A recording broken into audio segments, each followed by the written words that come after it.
बिस्मिल्लाहिर्रहमानिर्रहीम। अस्सलाम वालेकुम डियर व्यूअर्स, उम्मीद है आप सब खैरियत से होंगे। डियर व्यूअर्स, आज जो हम चीज़ डिस्कस करेंगे वो है प्रेजेंट इंडेफिनिट टेंस। और ये जो प्रेजेंट इंडेफिनिट टेंस है ये जितने भी स्टूडेंट्स हैं, जितने भी टीचिंग से रिलेटेड लोग हैं या फिर जो भी करते हैं जो स्टूडेंट्स हैं, क्योंकि ये टेंस एक ऐसी चीज़ है, ये आपकी सारी ज़िंदगी जो है जान नहीं छोड़ता। मतलब जे कि आप कहीं पे भी चले जाओ, किसी भी एग्ज़ाम में चले जाओ, कुछ भी कर लो, कहीं पे भी चले जाओ, कोई मुकाबले का इम्तिहान है, मतलब कहीं एंट्रेंस टेस्ट है, कुछ भी है, तो वहाँ पे टेंसेस का एक पोर्शन लाजमी पेपर में रखा जाता है। मतलब ये कि आपकी ज़िंदगी के साथ साथ आपके टेंसेस आपके साथ साथ चलते जाते हैं। तो आज हम प्रेजेंट इंडेफिनिट टेंस जो है उसको डिस्कस करेंगे। हम देखेंगे कि बेसिक रूल्स कौन से हैं और जो बेसिक जो प्रेजेंट इंडेफिनिट टेंस है उसमें सेंटेंस का स्ट्रक्चर क्या होता है, किस तरह से हमें देख के पता चलता है कि ये सेंटेंस प्रेजेंट इंडेफिनिट टेंस का है। और उसके साथ साथ ये देखेंगे कि एग्जांपल्स कौन कौन सी हैं प्रेजेंट इंडेफिनिट टेंस की। तो डियर व्यूअर्स, अगर तो आप मेरे चैनल पे न्यू हैं और फर्स्ट टाइम देख रहे हैं तो हमारे चैनल को सब्सक्राइब कर लें और साथ में ये जो बेल आइकन है इसको ज़रूर प्रेस करें ताकि हर नई आने वाली वीडियो का नोटिफिकेशन आप तक पहुंचता रहे। तो स्टार्ट करते हैं। सबसे पहले है introduction. Present indefinite tense is used for. देखते हैं कि प्रेजेंट इंडेफिनिट टेंस जो है वो यूज़ किस किस लिए होता है। डेली रूटीन, कोई काम हो रहा है डेली रूटीन में तो उसके लिए हम प्रेजेंट इंडेफिनिट टेंस का यूज़ करेंगे। यूनिवर्सल ट्रूथ्स जितनी भी हैं, जितनी भी कायनात की सच्चाइयाँ हैं, उन सब सच्चाइयों के लिए हम प्रेजेंट इंडेफिनिट टेंस को यूज़ करेंगे। उसके अलावा हैबिट्स एंड फैक्ट्स, जितने भी हैबिट्स हैं, हैबिचुअल जो काम हैं उनके लिए, जो भी सच्चाइयाँ हैं, फैक्ट्स हैं, उनके लिए हम प्रेजेंट इंडेफिनिट टेंस को यूज़ करेंगे। स्केड्यूल्ड इवेंट्स, जो भी चीज़ें आपने इवेंट्स स्केड्यूल किए हैं उनके लिए हम प्रेजेंट इंडेफिनिट टेंस का यूज़ करते हैं। वापस देख लेते हैं। प्रेजेंट इंडेफिनिट टेंस जो है वो यूज़ होता है डेली रूटीन के लिए, जो काम हो रहे हैं, यूनिवर्सल ट्रूथ्स के लिए यूज़ हो रहा है, हैबिट्स एंड फैक्ट्स के लिए यूज़ हो रहा है, स्केड्यूल्ड इवेंट्स के लिए यूज़ हो रहा है।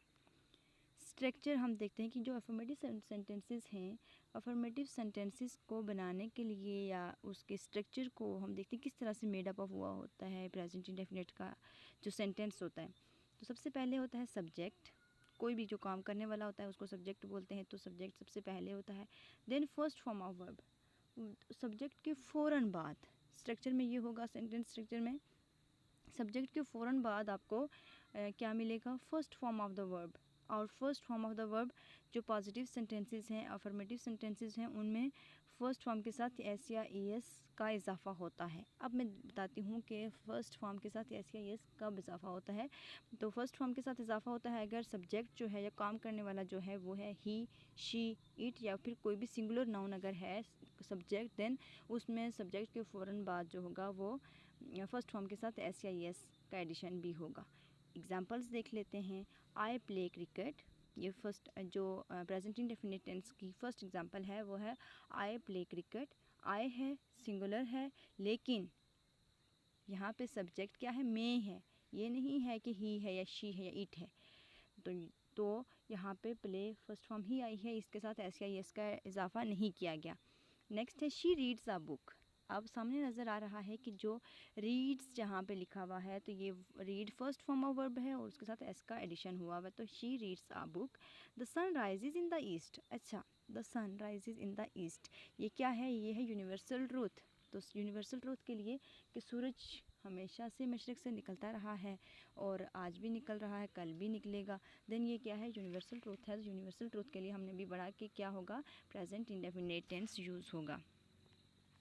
अब देखेंगे स्ट्रक्चर जो है नेगेटिव सेंटेंसेस का किस तरह से होगा। पॉजिटिव सेंटेंसेस, अफर्मेटिव सेंटेंसेस हम देख चुके हैं, अभी है नेगेटिव सेंटेंसेस।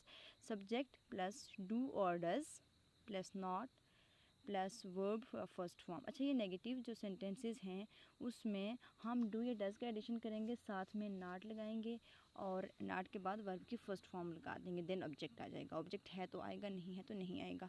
तो सबसे पहले हम देखें अगर तो एग्जांपल्स में आई डोंट या I do not like coffee.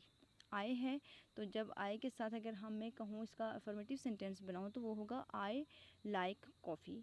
और अगर हम उसी का नेगेटिव सेंटेंस बना रहे हैं तो I do not like coffee, he does not go to school. अगर हम इसका पॉजिटिव सेंटेंस बनाएं तो इसका पॉजिटिव सेंटेंस इस तरह से बनेगा कि ही गोज़ टू स्कूल। अब गोज़ का जब नेगेटिव सेंटेंस आएगा तो हम लगाएंगे does not go to school. Interrogative जो सेंटेंसेस हैं या इंटरोगेटिव सेंटेंसेस हैं उनमें स्ट्रक्चर हम देखें तो डू और डज़ जो भी है वो सेंटेंस के स्टार्ट में आ जाएगा, देन सब्जेक्ट आएगा, देन वर्ब की फर्स्ट फॉर्म आएगी और देन ऑब्जेक्ट अगर है तो आएगा। एग्जांपल्स देख लेते हैं। Do you speak English, question mark है ना, क्वेश्चन पूछ रहे हैं कि क्या आप बोलते हैं English. Does she play tennis, क्या वो टेनिस खेलती है। तो उस डू और डज़ जो है, अब शी है, ही शी इट के साथ ऐसे फर्स्ट फॉर्म के साथ एस या एस लगा था, यहाँ पे फर्स्ट फॉर्म के साथ एस या एस वही वाला डू के साथ ई एस का एडिशन होकर आप इस तरह से भी समझ सकते हैं कि डज़ बन जाएगा और आगे वर्ब की फर्स्ट फॉर्म आ जाएगी। यूजेज हम देखते हैं कि कहाँ कहाँ ये यूज़ हो रहा है present indefinite tense to express habitual actions. जो भी हमारे हैबिचुअल एक्शंस होते हैं वहाँ उनको एक्सप्रेस करने के लिए, जैसे ही वेक्स अप अर्ली, वो सवेरे उठता है, ये उसकी हैबिट है, हैबिचुअल एक्शन है उसका। टू एक्सप्रेस जनरल ट्रूथ्स, जो भी हमारी जनरल सच्चाइयाँ होती हैं, जनरल ट्रूथ्स होती हैं, उनको एक्सप्रेस करने के लिए water boils at 100 degree centigrade, ये एक सच्चाई है कि पानी जो है वो 100 डिग्री सेल्सियस पे बॉयल करता है, बॉयल होता है। टू एक्सप्रेस फिक्स स्केजुअल्स, जो भी हमारे फिक्स स्केजुअल्स होते हैं उनको एक्सप्रेस करने के लिए भी, जैसे the train leaves eight 9 PM, तो हर रोज़ जो है वो ट्रेन जो है वो फिक्स उसका स्केजुअल है कि वो 9 PM पे ही वो निकलती है। कॉमन मिस्टेक्स जो हम करते हैं उसको भी देख लेते हैं। He go to school every day, वो हर रोज़ स्कूल जाता है, उसके लिए हम अगर सेंटेंस बोल देते हैं और वो बोलते हैं he go to school every day, लेकिन इसका जो करेक्ट सेंटेंस है वो है he goes to school every day. They does homework, गलत, इसका सेंटेंस होगा दे डू होमवर्क। अच्छा जी, ये आपके लिए एक छोटी सी एक्सरसाइज है, ये आप खुद से करने की कोशिश करें। पूरी वीडियो अगर आप देख चुके हैं तो उसके बाद ये छोटी सी एक्सरसाइज आपके लिए हेल्पफुल हो सकती है। तो ये छोटी सी एक्सरसाइज इस वीडियो में शामिल करने का मकसद यही था कि एक दफ़ा आप इसको करके देखें, या फिर यही एक्सरसाइज आप जिसको बता रहे हैं, जिसको पढ़ा रहे हैं, या जो भी इस वीडियो को देख रहा है वो एक दफ़ा इसको खुद से करने की कोशिश करे कि ये जो वीडियो आपने देखी है ये आपके लिए फ्रूटफुल हुई या नहीं। तो fill in the blanks with the correct form, आप इसमें करेक्ट फॉर्म लगाएं और उसमें आप देखें कि जो भी सेंटेंस बन रहा है आया वो इंटरोगेटिव सेंटेंस है, पॉजिटिव है या नेगेटिव, जो भी सेंटेंस है उसको आप कर सकते हैं। Thank you, have a nice day, अल्लाह हाफिज़।